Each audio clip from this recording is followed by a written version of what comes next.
Are you willing to pay more tax to save the economy? What is your assessment of kind of where we are currently at and how the hell we get out of it? We know the problem, and these are the headlines. Taxes must rise this autumn if Rachel Reeves is to meet her self-imposed borrowing rules. This is according to the National Institute of Economic and Social Research. They don't mess around, these people. They understand what they're doing. It's recommended a moderate but sustained increase in taxes, including a reform of the council tax system to make up the shortfall. How much more can you... Here's the problem we have. If everything was tickety-boo, if life was rubbing along nicely, if you were earning a great wage and there was nothing controversial about doing your shopping. Do you know, I found myself today, this is the interesting one. I think this is quite contagious. A lot of people listening to this will, I'm sure, share this issue. It doesn't even matter if you can afford something. You are still shocked to the mere idea that certain things cost certain prices, and you find, and also why you don't want to, even if you can afford something, you don't want to waste money. It doesn't make you a tight old git because you look at dishwasher tablets, which was exactly what I was doing this morning, realising the fairy people wanted £16 a bag of 50 tablets or whatever it was. I mean, really? How did we get to that stage? I swear this was £6 a couple of years ago. And it's all of that. So if life wasn't so darn expensive, if everything was running along nicely, if your energy bills were not the kind of bills that could probably solve the debt of a small country in South America, you might go, OK, well, it's every now and again, you know, it's a capitalist system. No one ever said it's a straight, smooth road. Once in a while, there's going to be bumps and there's going to be potholes, quite literally, in our case. So we get it. But that isn't the case. We are running on almost fumes at the moment in terms of our economy, in terms of household budgets, affordability, what you've got to fill up your car with, to buy a basket of groceries, just to pay for the basics like turning on a tap, everything through the flipping roof. How did an energy bill become £200 a month? Seriously. We're in that territory. Your council tax. And this, by the way, is not dependent always on living in a plush area. You know, there's some places paying £500 a month for their council tax. That's more than many mortgages, for God's sake. And they're not exactly looking great either. So all the while that is going on, to be required to pay more is a massive ask.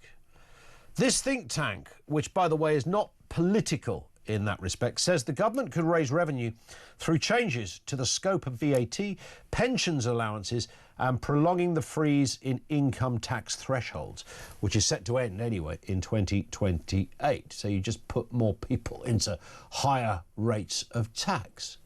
And you look at the taxation in this country, and again, I can't be the only person that...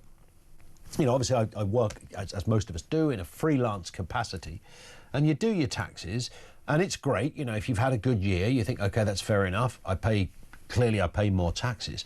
But when you become aware of what is not allowed, or what the thresholds and how they raise and how they go through you just start to think, what am I actually paying for?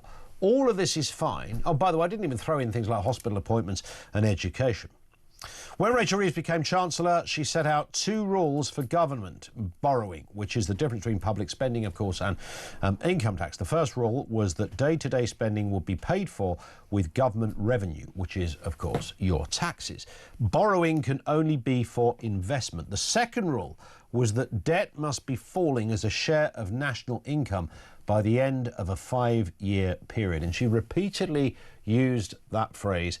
These rules are non-negotiable. So she's backed herself into a massive fiscal cul-de-sac, if you like. And I have no idea how she's going to get out of this. I mean, when they entered office, of course, they wanged on about this £22 billion black hole. Spoiler alert, they just made that figure up. And even when you start to just look at the surface of it, half of it was in unions getting pay rises. Nonetheless, here we are, not a year or so down the line, and it's doubled. In fact, it's more than double. We're looking at 50 billion. How is she going to do? How is she going to achieve this? And what is your assessment of living in a very, very expensive country and getting less and less in return? So on that basis, are you willing to pay more tax to save the economy? I know it sounds like a stupid notion. Would I pay more tax to save what economy? We haven't got an economy. Falling apart. 0344 499 1000. Drop us a voice note there as well. Chloe Dobbs is with us, the political commentator, to chew through the big stories of the day, including this one, Chloe, which of course is massive. I mean, this is the rudder of everything that guides our life, the treasury, the people that have supposedly impressive degrees and the best economic brains, not just in Westminster, in the world, are meant to work in that place. They've got this stuff where they know stuff you and I could never know because they're so clever, their brains are so big, they have to have surgical procedures to keep them in their cranium. I mean, it's these are the people that are in charge and making it all happen. Rachel Reeves will have to raise taxes, looking at everything here, to fill the black hole. And it's worth, just before we start, Chloe, just having a little reminder of what Labour promised the United Kingdom. Have a listen to this. All of our plans are fully costed and fully funded, and that means no tax rises for working people. We're not going to be raising tax on working people. We will not raise taxes on working people. We're not putting up taxes on working people. Labour government will not raise income tax, will not raise national insurance contributions and will not raise VAT. We're not going to increase tax on working people, and that means that Labour will not be putting up taxes on working people. But no, we don't think that we should be raising taxes on working people. There'll be no additional taxes on households under a Labour government. let me be absolutely clear, we will not raise tax for working people. Well, who came up with the working people bit? Because they obviously all got a memo, and they go, whenever you say this, what you've got to do is go, we're not raise taxes for working people. Well, where are they going to get it from, Chloe? Well, they're going to have to raise taxes on... It can't be for not working people, get it? I mean, you can't say to people, right, all the unemployed are going to pay more tax. I mean, they really sort of set themselves up a trap by referring to working people before the general election, because that's very vague. Do you mean people who are considered working class, or do you mean people that go to work? And people that go to work may be freelance, they may be company directors. It's not the case that people who are business owners are all people making millions and millions. You've got plenty of people, say, running the local corner shop or the local independent well, they're pub working people got hit by a national insurance rise. Exactly, and they've been hit with tax rises. So that was a total mess. And then they really, narrowed their options by saying we won't raise taxes on working people. We're essentially at least saying we won't raise income tax, because that's really limited Rachel Reeves's options if she needs to raise tax, and very clearly that is going to happen in the autumn. She's going to have to either break her fiscal rules that she's set for herself, which would be very embarrassing to do, or break that huge Labour promise, which, as we have seen in that brilliant compilation we've just played, was said over and over and over again, and you could argue helped them win that general election victory. They're going to have to break one of those two. Most likely income tax is going to go up, and that's going to be pretty bad for the Labour Party. I mean, their approval ratings and polling is poor enough as it is, but that's going to be a moment where it's going to be a tipping point where people are absolutely furious about lie after lie after lie, and this is just going to be the cherry on top for people. Is it, because they would say it's not our fault, we've done nothing wrong here, we've only been here a little while and we inherited this, horrendous set of accounts and books, so we're still going to blame the Tories. They'll carry on saying that for a little while longer. I don't know how long you're allowed to get away with that, but how do we address it? So they're not going to raise taxes. I mean, you sort of scratch and go, well, OK, what other options? I mean, the government doesn't have any money, it only has our money. So how do they increase what they need to pay for what they've spent? Well, I mean, they've got the option to either cut spending, which is not really going to be a viable option, given there was such a huge rebellion over a plan to just cut $5 billion off the welfare bill, which is not a very big amount of money. So that's going to be pretty difficult to do when you've got all these rebellious backbenchers. Or they're going to have to raise income tax. And you've got various unions and very ideologically socialist people saying, oh, the solution is just, a wealth tax, just do a quick big tax on the rich people. But I mean, already with the non-dom changes and whatnot, we are seeing loads of people leaving the country that are business owners who help grow the economy, and we're seeing that in that we are seeing businesses being shut down. We're seeing loads of people leaving. We're seeing growth forecasts often being downgraded. I know various different figures say different things, but I think it's clear that people leaving the country and people having big hikes in national insurance and whatnot that you've mentioned is causing businesses to shut down, leave, or reduce their output. And that means that we've got even less money coming into the coffers. So I don't think that some sort of wealth tax is going to work. I mean, one of the reasons why the Labour Party made those big promises before the general election to not raise taxes on working people is because they thought, oh, we'll just do a big hike in capital gains tax, we'll just tax the rich, and that will balance the books. But then as soon as Rachel Reeves got into power and the Treasury started running the numbers, they said, no, this isn't going to raise much money because people are going to move their money around, they're going to leave the country. And so she's been left in the situation. And she, you know, you ask the question, will they just blame the Tories? They might try, but we're not going to fall for it. She can, even if there was a supposed 22 billion black hole that she didn't know about, we've now got a 50 billion black hole, right? She keeps on creating these black holes by taxing people more, pushing more people out the country, causing market scares which make the cost of borrowing go up, which means we need more money for servicing our debt. It's a total mess, complete and utter mess. And it's very hard to speak to anyone who can even give a kind of educated guess at how you get out of it. That's the problem. You know, when we're going to speak to an economist in just a bit, very few say, don't worry, this is how you do it, because there is no don't worry about this. Well, I think there's only bad news coming our way.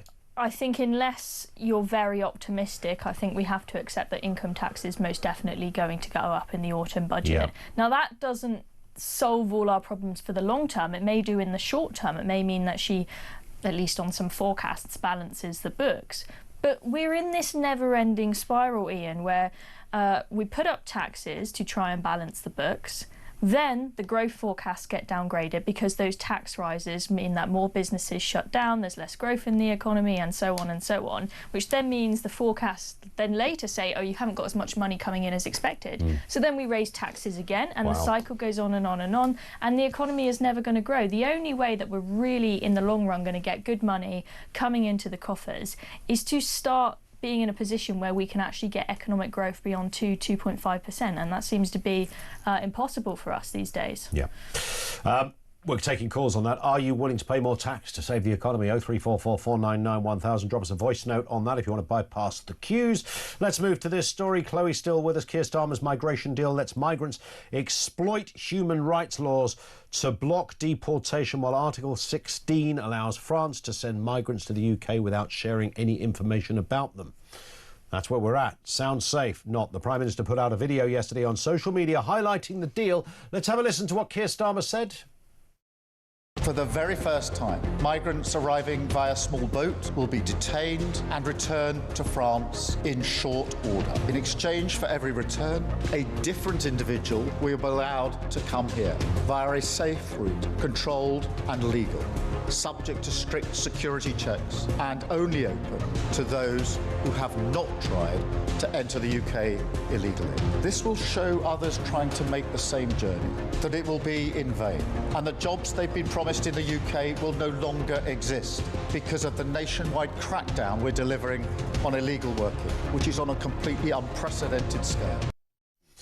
You see, you throw terms like unprecedented scale and, you know, as if this is some huge shift in policy. It's not really. And we know today, by the way, the Shadow Home Secretary, Chris Philp, has been out on the channel himself this morning, highlighting exactly why the deal is already failing.